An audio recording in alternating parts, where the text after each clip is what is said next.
तो मेरे प्यारे स्टूडेंट्स, स्वागत है आप सभी का नज़मा ट्यूटोरियल्स में। आज नज़मा ट्यूटोरियल्स में हम geography Maharashtra board class 10th के सेकंड चैप्टर के क्वेश्चन आंसर देखेंगे, उन्हें समझेंगे और उन्हें लिखेंगे। हम बस क्वेश्चन आंसर दिखाएंगे नहीं, हम आपको प्रॉपर वे में उस क्वेश्चन आंसर को हिंदी में एक्सप्लेन भी करेंगे। तो चलिए बिना रुके शुरू करते हैं। Question number 1, are the sentence right और wrong? Rewrite the wrong ones. Okay, तो यहाँ पे जो सेंटेंस दिए गए हैं वो सही है या गलत है? जो गलत है उनको सही करके बताना है। Question number 1, Brazil is mainly located in the southern hemisphere. तो सवाल नंबर 1 है कि ब्राज़ील जो है वो साउथर्न हेमिस्फीयर में आता है। तो ये आंसर सही है जी। जैसे कि अगर आप देख सकते हो, ये हमारा हिंदुस्तान है। ओके, ये हमारा गूगल अर्थ है। गूगल अर्थ में अगर आप लेयर्स पे जाके अगर आप थोड़ा नीचे जाएंगे और ग्रेट लाइंस। ओके, तो अभी आप देख सकते हैं यहाँ पे कुछ वर्टिकल लाइंस हैं, कुछ हॉरिजॉन्टल लाइंस दिख रही है। यहाँ पे आपको प्राइम मेरिडियन दिखेगा। ये पार्ट पे ये फ्रांस है, अल्जीरिया, माली, यहाँ पे आपको ये प्राइम मेरिडियन दिख रहा है। प्राइम मेरिडियन के राइट साइड में होता है ईस्ट और प्राइम मेरिडियन के लेफ्ट साइड में होता है वेस्ट। ओके, और उसी तरह से आपको यहाँ पे ये इक्वेटर दिख रहा होगा। ये इक्वेटर, इक्वेटर के ऊपर होता है नॉर्थ, इक्वेटर के नीचे आता है साउथ। ओके, तो अगर हम ब्राज़ील को देखें तो ब्राज़ील लगभग पूरा साउथ में आता है, इसलिए इसका आंसर होगा यस। ये आंसर सही है, ब्राज़ील साउथर्न हेमिस्फीयर में आता है। Question number 2, tropic of Capricorn passes through the middle of India. Okay, अब ट्रॉपिक ऑफ कैप्रिकॉन क्या है? तो जैसे कि वापस से गूगल अर्थ देखेंगे ताकि हम अच्छे से समझ सकें, तो ये आपको इक्वेटर दिख रहा होगा। इक्वेटर, इक्वेटर के थोड़ा ऊपर आपको दिखेगा ट्रॉपिक ऑफ कैंसर और उसके थोड़ा नीचे दिखेगा आपको ट्रॉपिक ऑफ कैप्रिकॉन। ये दोनों, ये तीनों लाइन इमेजिनरी लाइन है, ऐसा एक्चुअली में कोई लाइन एग्जिस्ट नहीं करती। ये बस दिखाते हैं कि कौन सा पार्ट किधर एग्जिस्ट करता है और कौन सा पार्ट सूरज से कितना करीब है। ओके, तो अगर आप देखेंगे जो हमारा हिंदुस्तान है, जो हमारा इंडिया है, इंडिया के ऊपर से आपको जो लाइन जाती हुई दिख रही है उसका नाम है ट्रॉपिक ऑफ कैंसर। और यहाँ पे क्या लिखा हुआ है? Tropic of Capricorn passes through the middle of India. तो ये गलत है, क्योंकि tropic of cancer passes through the middle of India, यहाँ पे आंसर हो जाएगा। देखिए हमने लिखा है wrong, and tropic of cancer passes through the middle of India. Next सवाल, the longitudinal and extent of Brazil is less than India. तो लॉन्गिट्यूडनल एक्सटेंट क्या होता है, पहले हमें वो देखना पड़ेगा, तो हम आपको समझा पाएंगे कि ये आंसर रॉन्ग क्यों है। ओके, लॉन्गिट्यूडनल और लैटिट्यूडनल। तो अभी आप देख सकते हैं कि यहाँ पे आपको मल्टीपल लाइंस दिख रही हैं, कुछ हॉरिजॉन्टल लाइंस हैं एंड कुछ वर्टिकल लाइंस हैं। ये हॉरिजॉन्टल है और ये लाइंस वर्टिकल है। ओके, तो जो लाइन हॉरिजॉन्टल होती है, जो कि लाइन लेटी हुई होती है, उसे कहते हैं लैटिट्यूड। और जो लाइन खड़ी हुई होती है उसे कहते हैं लॉन्गिट्यूड। ओके, तो सवाल में क्या बोला है कि the longitudinal extent of Brazil is less than India. तो इसका मतलब है कि जो हमारा ब्राज़ील है वो हमारे हिंदुस्तान से हाइट में ज़्यादा है। तो अगर आप देखें तो हिंदुस्तान यहाँ से लेके यहाँ तक है, और उसके कंपैरिजन में ब्राज़ील को देखिए आप, ब्राज़ील आप देख सकते हो ज़्यादा बड़ा है। ओके, इसलिए ये आंसर गलत होगा और सही आंसर होगा the longitudinal extent of Brazil is more than India. हम साफ साफ देख सकते हैं कि जो ब्राज़ील है वो हिंदुस्तान से ज़्यादा लंबा है हाइट में, इसलिए ये आंसर गलत है। सही आंसर होगा कि Brazil is longitudinal extent of Brazil is more than India. Equator passes through the northern part of the Brazil. अब इक्वेटर, इक्वेटर हम आपको जस्ट दिखाए थे, यहाँ पे इक्वेटर है। तो क्या इक्वेटर नॉर्थर्न पार्ट से जाता है ब्राज़ील के? जी हाँ, ये ब्राज़ील है हमारा। ओके, एक मिनट जूम करें तो हम ब्राज़ील का बॉर्डर देख सकेंगे। ये रहा ब्राज़ील, ब्राज़ील भी क्लिक करेंगे तो बॉर्डर दिखाना चाहिए ब्राज़ील के। जी देखिए, जो रेड लाइंस दिख रही है वो ब्राज़ील का बॉर्डर है। तो ब्राज़ील के टॉप पार्ट पे से इक्वेटर पास हो रहा है, दैट मीन्स वो नॉर्थर्न पार्ट पे से पास हो रहा है, इसलिए ये स्टेटमेंट सही है। Equator passes through the northern part of the Brazil. Next, Brazil has coast line along the Pacific Ocean. अकेले उसके लिए हम वापस से हमारा गूगल अर्थ देखेंगे। तो देखिए, अगर आपको पता होगा हमारे पास जो 5 समुद्र हैं, गानों में तो 7 समुद्र कहे जाते हैं लेकिन एक्चुअली हम 5 ही है। तो ये देखिए, ये राइट साइड में जो है ये है अटलांटिक ओशन।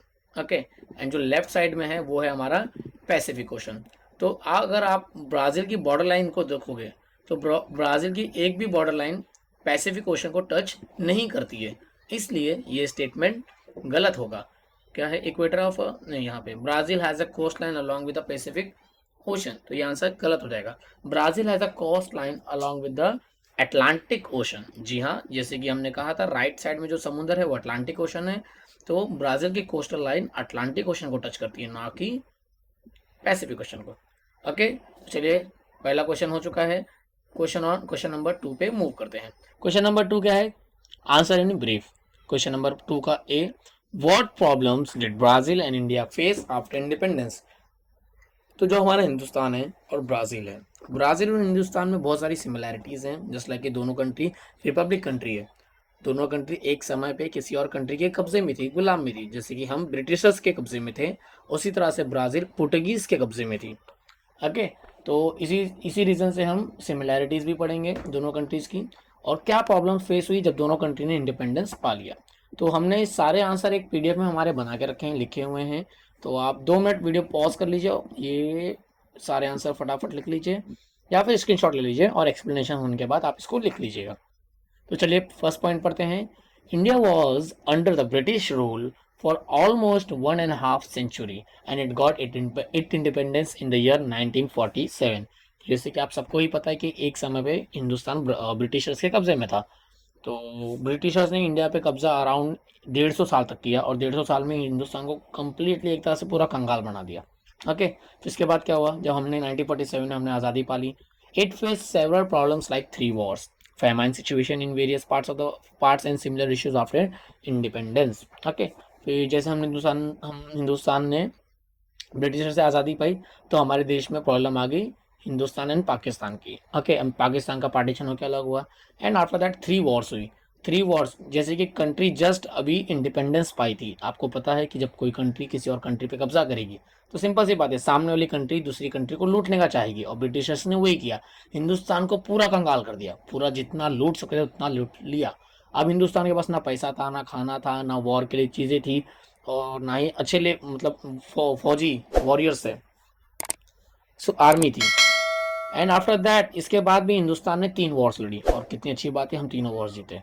अब ये तो एक प्रॉब्लम थी। उसके बाद फेमाइन प्रॉब्लम, दैट मीन्स कि पानी ना होना, बरसात ना होना, सूखा पड़ जाना, फसल का ख़राब हो जाना, ये प्रॉब्लम भी आ गई। ओके, ये 2 मेन मेजर प्रॉब्लम्स थी हिंदुस्तान में after independence. Brazil gained it independence in 1822 after more than 3 centuries of Portuguese rule। Okay, Portuguese जो पुर्तगाल को कहते हैं, पुर्तगीज रूल्स, जो कि अब पुर्तगाल आप कैसे याद रखोगे, जो हमारे क्रिस्टियानो रोनाल्डो हैं वो पुर्तगाल से हैं, तो आप क्रिस्टियानो रोनाल्डो के रेफरेंस से पुर्तगीज को याद रख सकते हो।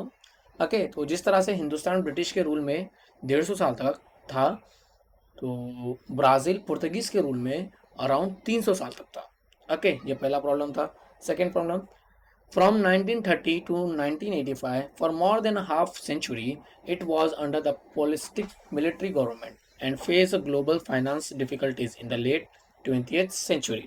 Okay, फिर year 1930 to 1985, for more than a half century, मतलब इस साल 1930 से लेकर 1985 तक 50 साल तक जो ब्राज़ील कंट्री थी, वो कंट्री पॉलिटिक मिलिट्री गवर्नमेंट के अंदर थी। दैट मीन्स वहाँ पे मिलिट्री की कंट्रोल थी पूरी गवर्नमेंट के ऊपर। ओके, और इसके बाद बहुत सारे ग्लोबल डिफिकल्टीज हुई फाइनेंस को लेके, कि पैसे का भी बहुत ज़्यादा प्रॉब्लम था। फिर दस both India and Brazil face the many problems post independence. तो इस तरह से बहुत सारी और प्रॉब्लम्स भी हिंदुस्तान और इंडिया ने फेस किया आफ्टर इंडिपेंडेंस। ओके, चलिए स्टूडेंट्स क्वेश्चन नंबर 2 की तरफ बढ़ते हैं। 2 का B, how are Brazil and India differ from each other in terms of location. Okay, अब लोकेशन के टर्म्स पे हिंदुस्तान एंड ब्राज़ील अलग कैसे हैं, इसका भी आंसर हमने लिख के रखा है। चलिए यहाँ पे हमारा आंसर है। आप इसको वीडियो को पॉज करके इसका जल्दी से स्क्रीनशॉट ले लीजिए, ताकि हम इसको एक्सप्लेन करके आगे बढ़ जाए, ज़्यादा टाइम बर्बाद ना हो हमारा। ओके, तो चलिए क्वेश्चन क्या है, आंसर क्या है। Point 1, India is located in the northern hemisphere of the earth, whereas the part of Brazil lies in the northern hemisphere and most of it lies in the southern hemisphere। okay, तो इसके लिए हम अब Google Earth का इस्तेमाल करेंगे, ताकि हम एकदम अच्छे से समझ सके। अभी मैंने आपको कहा था वीडियो के स्टार्ट में, जो इक्वेटर होता है, इक्वेटर के ऊपर होता है नॉर्थ, इक्वेटर के नीचे होता है साउथ। तो देख सकते हैं आप कि हमारा हिंदुस्तान इक्वेटर के एग्जैक्टली पूरा ऊपर आता है, कोई भी पार्ट इक्वेटर के नीचे नहीं आता है। इसलिए हम कहेंगे कि India is located in the northern hemisphere of the earth. Okay, where some part of Brazil. Okay, अब हम हिंदुस्तान तो देख लिए, समझ गए, अब ब्राज़ील के ऊपर जाते हैं। ब्राज़ील, ब्राज़ील ये रहा हमारा ब्राज़ील। अभी देखिए इक्वेटर के ये जो रेड लाइन दिख रही है, रेड लाइन ये ब्राज़ील का बॉर्डर है। तो आधा बॉर्डर थोड़ा सा, नॉट आधा, थोड़ा सा बॉर्डर इक्वेटर के ऊपर भी है और उससे ज़्यादा बॉर्डर इक्वेटर के नीचे भी है। तो यहाँ हमने आंसर में वही लिखा है, whereas some part of Brazil lies in the northern hemisphere and the most of it lies in the southern hemisphere। मतलब कुछ हिस्सा नॉर्थ में जाता है और बचा हुआ पूरा हिस्सा साउथ में आता है। Okay, point number 2, India entirely lies in the eastern hemisphere whereas Brazil lies in the western hemisphere. अभी हमने नॉर्थ साउथ देखा था। ओके, अब हम ईस्ट वेस्ट देखेंगे। ईस्ट वेस्ट देखने के लिए हम क्या करेंगे, हम जाएंगे प्राइम मेरिडियन पे। प्राइम मेरिडियन ये जो आपको लाइन दिख रही है 30 नॉर्थ, 20 नॉर्थ, 10 नॉर्थ, फिर 10 साउथ, 10 20 साउथ, ये लाइन खड़ी line, horizontal line, sorry vertical line, ये प्राइम मेरिडियन है। अब आपको याद कैसे रहेगा कौन सी लाइन प्राइम मेरिडियन है? तो उसके लिए आप क्या याद कर सकते हो कि जो अफ्रीका है, ये देखिए ये जो है ये कॉन्टिनेंट अफ्रीका है। तो अब मैंने कैसे याद रखा हूँ कि जो हमारा अफ्रीका है, ये अफ्रीका नहीं है, एक्चुअली में घोड़ा है।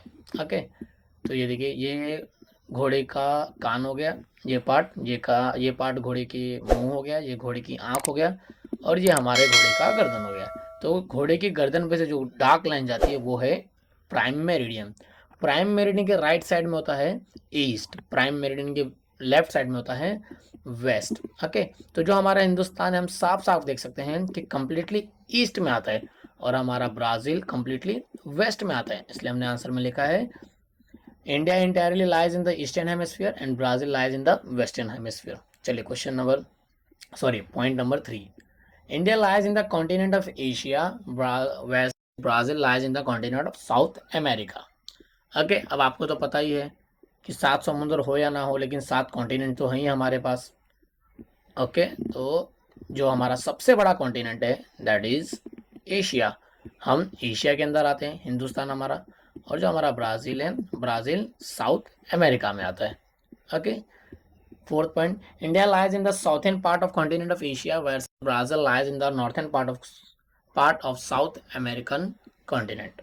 ओके, अभी देखिए जो हमारा एशिया है, एशिया का अगर हम नॉर्थ ईस्ट साउथ वेस्ट देखते हैं तो ऊपर का पार्ट नॉर्थ है, नीचे का पार्ट साउथ है, और हमारा हिंदुस्तान एशिया के एकदम नीचे वाले पार्ट में आता है। इसलिए हम इसको कहेंगे कि India lies in the southern part of continent of Asia. Okay, तो एशिया के साउथ में आता है, नॉट इन द वर्ल्ड। अगर हम एशिया को बस पकड़ते हैं तो हमारा हिंदुस्तान एशिया के साउथ में आता है। और जो हमारा ब्राज़ील है, देखिए ये रहा ब्राज़ील, ये जो कॉन्टिनेंट है ये है साउथ अमेरिका। तो ब्राज़ील किधर आता है, where Brazil lies in the northern part of the South American continent. Okay, तो ब्राज़ील जो है, ब्राज़ील साउथ अमेरिका के नॉर्थर्न पार्ट में ऊपर के हिस्से में आता है। देख सकते हैं आप, ये हुआ नीचे का हिस्सा, ये हुआ ऊपर का हिस्सा, तो जो ब्राज़ील वो ऊपर के हिस्से में आता है। इसलिए आंसर में लिखा है Brazil lies in the northern part of the South American continent. Okay, तो चलिए मुझे उम्मीद है आपको ये आंसर भी समझ चुका होगा। क्वेश्चन नंबर 3 के ऊपर पढ़ते हैं, सी के ऊपर पढ़ते हैं। Describe the latitudinal and longitudinal extent of India and Brazil. तो इंडिया और ब्राज़ील का लैटिट्यूडनल एंड लॉन्गिट्यूडनल एक्सटेंट हमें पढ़ना है। तो अभी मैंने आपको इस वीडियो के स्टार्ट में बताया था कि खड़ी लाइन को लॉन्गिट्यूड कहते हैं, लेटी हुई लाइन को लैटिट्यूड कहते हैं। खड़ी line that means vertical lines और लेटी हुई line that means horizontal lines. तो हमें बताना है कि जो हमारा हिंदुस्तान है वो कौन कौन सी लाइन के बीच में आता है। जैसे अगर मैं जूम करूंगा, अभी देखो लाइन कम है, लेकिन जैसे जैसे मैं जूम करूंगा लाइन्स बढ़ती जाएंगी।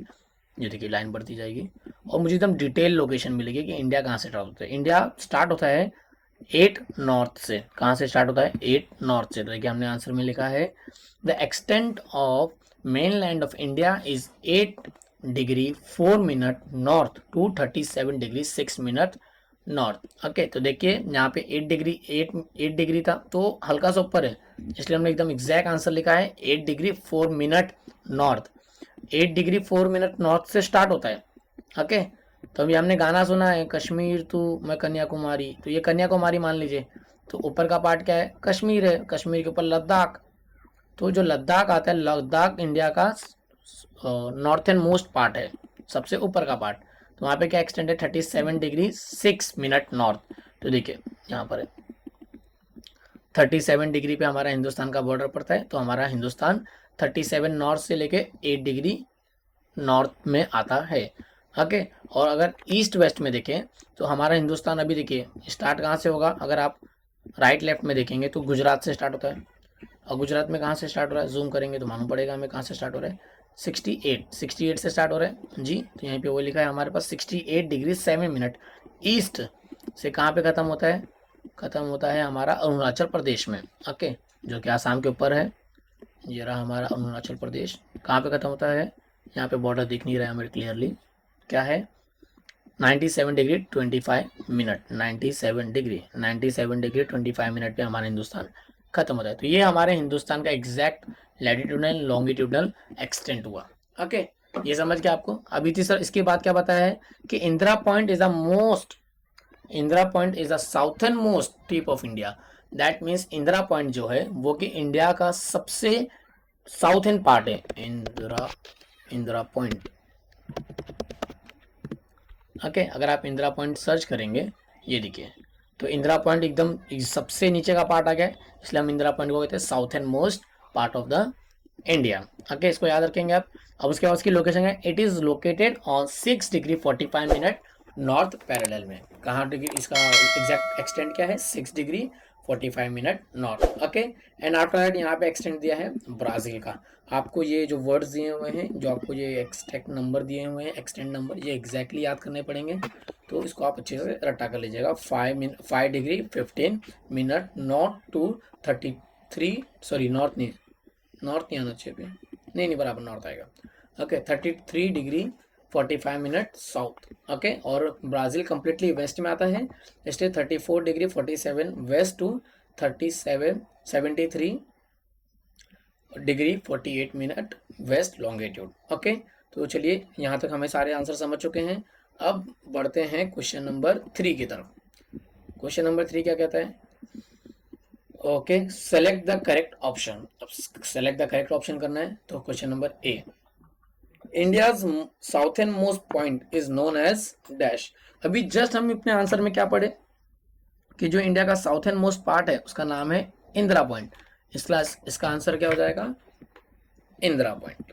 ओके, ये हो गया हमारा answer. Next question, those two countries in the South America do not share their border with Brazil.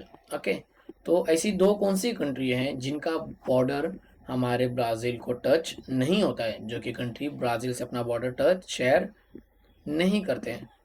Okay, उसके लिए हमें पहले जाना पड़ेगा ब्राज़ील पे, ताकि हम अच्छे से उसको समझ सकें। ओके, तो बच्चा लोग देखो, हमेशा ध्यान रखना, कभी भी रट्टा मत मारिएगा। अगर आप लोग रट्टा मार के जाओगे तो भूल ही जाओगे। अगर आप समझ के जाते हो, आप देख के जाते हो कि आप क्या पढ़े हो, अगर आप थोड़ा मैप का इमेजिनेशन करके जाते हो, मैप थोड़ा देख के जाओगे, तो आप एग्जैक्टली परफेक्ट आंसर लिख पाओगे। अब कुछ नंबर्स होते हैं, नंबर्स हमें रट्टे करने पड़ेंगे, जैसे कि अभी लैटिट्यूडल एक्सटेंट और लॉन्गिट्यूडल एक्सटेंट है हमारे हिंदुस्तान और ब्राज़ील का, वो तो हमें रट्टा करना ही पड़ेगा। लेकिन स्टिल कुछ चीज़ें हैं जो हम बस समझ के जा सकते हैं। जैसे कि यहाँ पे आंसर में भी क्या क्या दिया है, Chile, Ecuador, Argentina, Bolivia, Colombia, French Guiana और सुब्रियम यूरुग्वे। ओके, तो इनका प्रोनाउंसिएशन थोड़ा अलग हो सकता है, मैं शायद थोड़ा गलत प्रोनाउंसिएशन कर रहा हूँ। तो अभी देखिए यहाँ पे हम देखेंगे, ये रहा हमारा अर्जेंटीना। ओके, तो अर्जेंटीना का बॉर्डर क्या ब्राज़ील के बॉर्डर को टच करता है? एक मिनट, अर्जेंटीना पे टिक नहीं हुआ प्रॉपर। अर्जेंटीना का ब्राज़ील बॉर्डर नहीं दिखा रहा है। ठीक है, देखिए ये चिली है, चिली का भी बॉर्डर नहीं दिखा रहा है, बस ब्राज़ील का बॉर्डर दिखा रहे हैं। लोग बहुत गलत कर रहे हैं, ऐसा नहीं करना चाहिए। ठीक है, देखिए ये चिली है, चिली का बॉर्डर ज़रा भी ब्राज़ील को टच नहीं करता है। उसी तरह से चिली के बाद क्या है, दूसरा नाम क्या था वहाँ पे, चिली एंड इक्वेडर। इक्वेडर की तरह है ये, इक्वेडर, इक्वेडर की तरह, इक्वेडर, ये इक्वेडर और चिली, इन दोनों का बॉर्डर ब्राज़ील से शेयर नहीं होता है, इसलिए हमारा आंसर हो जाएगा Chile and Ecuador. Okay, next सवाल, both the countries have dash type of government. Okay, अब जहाँ पे दोनों कंट्री को साथ में बोला है, बोथ कंट्री मतलब दोनों कंट्री में सेम टाइप ऑफ गवर्नमेंट होगी। अब हमारे हिंदुस्तान में मिलिट्री गवर्नमेंट तो नहीं है, कम्युनिस्ट भी नहीं है, हमारे हिंदुस्तान में रिपब्लिक गवर्नमेंट है। कौन सी गवर्नमेंट है? रिपब्लिक, मतलब दोनों कंट्री में रिपब्लिक गवर्नमेंट होगी, इसलिए इसका आंसर हो जाएगा रिपब्लिक गवर्नमेंट। नेक्स्ट सवाल क्या है, which of the following shape shows the coastal part of Brazil correctly. Okay, अब कोस्टल पार्ट ऑफ ब्राज़ील बोला है, कोस्टल मतलब समुद्री किनारा। ओके, जैसे कि मुंबई में द कोस्टल प्रोजेक्ट चल रहा है, दैट मीन्स मुंबई के चारों तरफ एक समुद्र में से बड़ा सा रोड बनाया जा रहा है, इज लाइक अ हाईवे। अगर आप अभी करंटली 2023 में हाजी अली या मरीन ड्राइव जाओगे तो आपको दिखेगा वहाँ पे कंस्ट्रक्शन चल रहा है, वो कोस्टल प्रोजेक्ट का है। तो कोस्टल पार्ट दैट मीन समुद्री किनारा। तो इन चारों फिगर में से कौन सी फिगर ब्राज़ील का समुद्री किनारा दिखाती है, तो हम उसके लिए ब्राज़ील का मैप देखेंगे। देखिए, ब्राज़ील का ये साइड, मतलब right side, Brazil right side से एक नोक निकली है समुद्र की तरफ। तो इसमें देखिए, ये तो लेफ्ट साइड है, ये तो ऊपर साइड है, ये तो नीचे साइड है, तो आंसर क्या होगा हमारा? पहला, फर्स्ट इमेज इसका हो जाएगा answer. Okay, next, which of the following country, which of the following shape shows the coastal part of India correctly. अब हम हिंदुस्तान का देखेंगे, तो अब हिंदुस्तान के लिए हम हिंदुस्तान के मैप पे जाएंगे। एक मिनट जूम आउट कर लूँ। हिंदुस्तान हमारा, ये रहा हमारा हिंदुस्तान। ओके, तो देखिए अभी यहाँ पे कौन कौन सा फिगर है, ये राइट साइड में निकल रहा है, तो राइट साइड में इस तरह से कोई समुद्री किनारा है हमारे हिंदुस्तान में? नहीं, गुजरात है राइट साइड में, सॉरी ये लेफ्ट साइड है, गुजरात है लेफ्ट साइड में, लेकिन लेफ्ट साइड में ये शेप सेम नहीं दिख रहा है। ओके, इसलिए ये आंसर तो नहीं होगा। और इंडिया के नॉर्थ साइड में तो भाई चाइना और पाकिस्तान है, तो वहाँ पे तो समुद्र का चांस ही नहीं है। राइट साइड में भी चाइना है, म्यांमार है, वहाँ पे भी ऑप्शन नहीं है, बचा ये ऑप्शन। देखिए ये हमारे बराबर कर्नाटका, केरला और तमिलनाडु का साइड दिख रहा है, तो ये हमारा आंसर हो जाएगा। ओके, तो इसके बाद question F and question number G. Considering the hemisphere, which shape correctly represent the hemisphere in a which India lies? Okay, तो इसका आंसर हमने यहाँ पे लिख के रखा है, आप इसको स्क्रीनशॉट ले लीजिए या फिर आपकी किताब खोल के फटाफट टिक कर लीजिए कि कौन कौन से आंसर है। तो एफ का आंसर है figure number 3, that means northern hemisphere. तो हाँ, अभी तो हमने पढ़े थे कि हिंदुस्तान कहाँ आता है, कंप्लीटली नॉर्थन हेमिस्फीयर में आता है।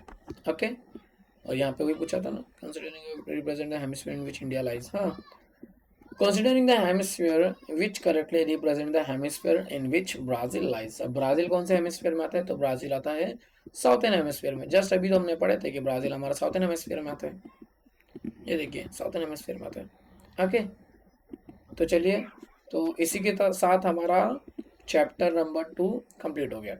ओके स्टूडेंट्स, तो जैसे कि आप ये पीडीएफ देख सकते हो जिससे मैं आपको पढ़ा रहा हूँ, ये पीडीएफ हमने अपने ट्यूशन का बनाया है, हमारा ऑफलाइन ट्यूटोरियल्स है, और इस पीडीएफ में हमने ज़्यादा से ज़्यादा मेन कंटेंट को रखा है। जैसे कि अगर आप देखोगे तो हमने कोशिश किया है कि जो मेन चीज़ आपको पढ़ के जाना है बस वही, no extra knowledge. Just like कि हमें एक्स्ट्रा नॉलेज होनी चाहिए, लेकिन ये जो पीडीएफ बनाया गया है ये बराबर किताब के हिसाब से बनाया गया। जस्ट लाइक अगर आपको किताब कंप्लीट करना है, आपको ओरल के लिए पढ़ना है, और आपको अगर नॉर्मल यूनिट टेस्ट या नॉर्मल चैप्टर वाइज टेस्ट के लिए पढ़ना है, उसके लिए हमने परफेक्टली ये पीडीएफ बनाया है, जिसमें हमने सारे आंसर, हर एक किताब का आंसर परफेक्टली लिखा है। ओके, जैसे कि आप देख सकते हो क्वेश्चन चैप्टर नंबर 2 हमने एक ही चैप्टर एक ही पेज पे पूरा कंप्लीट कर दिया है। तो इसमें ऐसा नहीं कि हमने कोई आंसर काटा है या फिर आंसर छोटा लिखा है, इसमें किताब के हिसाब से सारे आंसर है और एकदम डिटेल में करेक्ट आंसर है। ओके, तो अगर आपको ये पीडीएफ चाहिए तो आप हमारा एप्लीकेशन डाउनलोड कर सकते हैं गूगल प्ले स्टोर पे या फिर एप्पल स्टोर में हमारा एप्लीकेशन आपको मिल जाएगा, जहाँ से आप हमारा एप्लीकेशन नज़्मा ट्यूटोरियल्स डाउनलोड कर सकते हो, और उसके अंदर आपको ये पीडीएफ फ्री में मिल जाएगा। आप उसमें फ्री में डाउनलोड करके अपने फ़ोन में रख सकते हो। ऑफलाइन जब भी आप उसको यूज़ करना है आप इसको निकाल के पढ़ सकते हो। अगर आप वहाँ नहीं जा सकते हैं तो हमारी वेबसाइट भी है, आप हमारी वेबसाइट भी विजिट कर सकते हैं जो कि nazmattutorials.com है। आपको उसका लिंक डिस्क्रिप्शन में मिल जाएगा, आप वहाँ से भी हमारे पीडीएफ को एक्सेस कर सकते हो, लेकिन वेबसाइट से आप डाउनलोड नहीं कर पाओगे, एप्लीकेशन में आप डाउनलोड कर पाओगे। ओके स्टूडेंट्स, तो इसी तरह से हम सारे चैप्टर समझाने की कोशिश करेंगे और डिटेल में समझाने की कोशिश करेंगे। हम नहीं चाहते कि आप बस क्वेश्चन आंसर को रट्टा मार के जाएं, हम चाहते कि आप क्वेश्चन आंसर को समझ के जाएं, और नॉट ओनली क्वेश्चन आंसर, आप उस टॉपिक में क्या बताया है, उस चैप्टर में क्या बताया, आप उस चीज़ को भी समझ के जाएं। ओके, तो इसी तरह से हम और भी वीडियोस अपलोड करते रहेंगे। आपको इसमें से कोई आंसर नहीं समझाए या फिर मुझसे पढ़ाने में कुछ गलती हो गई है तो प्लीज़ मुझे से कंटेंट कमेंट्स में मेंशन करके बताएं। और इसी तरह से और कौन कौन से टॉपिक पे और कौन कौन सी क्लास पे आपको हमारी वीडियो चाहिए वो भी हमें कमेंट करके बताएं। तो students, thank you so much for watching all videos. Please don't forget to like, share, subscribe and take care. अच्छे से पढ़े, अच्छे से आगे बढ़े, खुद भी नाम रोशन कीजिए और देश का भी नाम रोशन कीजिए। चलिए, शब्बा खैर, टेक केयर।